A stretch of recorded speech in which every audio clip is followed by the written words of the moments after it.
as the world celebrated the end of 2024 and welcomed the new year of 2025, terror struck the heart of New Orleans at approximately 3:15 a.m. when a truck rammed into a crowd of people participating in New Year's festivities, killing at least 15 and wounding 35 others. Hours later, shortly after 8 a.m., a Tesla Cybertruck exploded in front of President-elect Donald Trump's hotel in Las Vegas, killing 1 and wounding 7 others. Both of these incidents are currently being investigated as terror attacks. Welcome back. In this video, I will go over these incidents and everything we know so far as 2025 gets off to a tragic start. First, let's start with the attack in New Orleans. For some background, the attack occurred on Bourbon Street, one of the city's most popular tourist destinations. It hosts Mardi Gras celebrations and parades, as well as numerous bars and other establishments that draw crowds for all types of events, including New Year's celebrations. Bourbon Street is usually bustling with pedestrian foot traffic, so much so that the street is often shut down to vehicular traffic.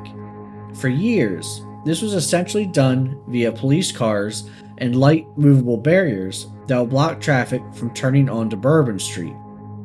In 2017, New Orleans spent over $40 million installing steel bollards that would block access with a far more complex barrier to entry. This was done in response to vehicular attacks seen throughout the world, including in Nice, France in 2016, which killed 86, and in New York City in 2017, which killed 8. Unfortunately, these steel bollards were being replaced and were not active during the attack on New Year's. As for the attack itself, it began around 3:15 a.m. when a rented electric F-150 Lightning drove around a police vehicle onto the sidewalk, striking pedestrians, before then accelerating at a high speed down Bourbon Street, striking dozens of people before crashing into a crane. The perpetrator then exited the vehicle and was reported to be wearing body armor and carrying an AR-style rifle. The perpetrator exchanged gunfire with law enforcement, wounding 2 officers before being killed by police. As of the making of this video, 15 innocent people have been killed and at least 35 others have been wounded. The investigation immediately revealed the possibility of this being a terrorist attack. An ISIS flag was attached to the hitch of the truck used in the attack, and the FBI reported finding IEDs inside the vehicle itself as well as in other areas of Bourbon Street, indicating a significant level of planning being involved in the attack. The FBI also stated that they did not believe the perpetrator acted alone and were investigating several people of interest. Specifically, they're investigating 3 men and a woman who they believe may be involved in some way with the attack. So far, we know the perpetrator is a 42-year-old man who is a U.S. citizen living in Houston, Texas. The man is a Muslim of Arab descent. He was also a U.S. Army veteran who served as a human resources specialist. He also served a tour in Afghanistan from 2009 to early 2010 before being honorably discharged as a staff sergeant. The perpetrator also reportedly expressed sympathies with ISIS and a desire to kill innocent people. In the following days and weeks, we will likely learn more about the motivations for the attack and any others who may have been involved. While the dust was still settling in the aftermath of the New Orleans attack, another incident occurred hundreds of miles away in Las Vegas.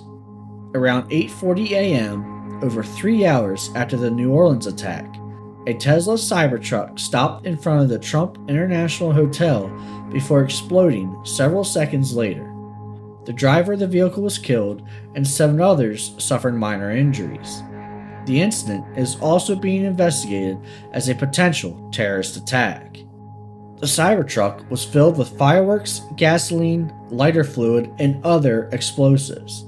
Given the fact that the truck explosion occurred at President-elect Donald Trump's hotel and used a vehicle from a company owned by close Trump ally Elon Musk, it's hard to imagine that this was an accidental incident. It also appears to have been targeted, and the targets chosen were symbolic and likely politically motivated. I don't want to speculate further, as it's not my place, but I'm sure many of our questions will be answered in the coming days. In addition, investigators have found that Elon Musk and Tesla have been extremely helpful in providing information related to the use of the Cybertruck. I will continue monitoring any significant updates and new information as it becomes available, and I may make a follow-up video at some point. In the meantime, I ask that we all keep the victims and their families in our thoughts, and let's hope that any of those who may have been involved in these attacks are swiftly brought to justice. I hope your holiday celebrations were safe and happy, as these events remind us how fleeting and precious life can be. I hope you all stay safe, and I'll see you on the next one.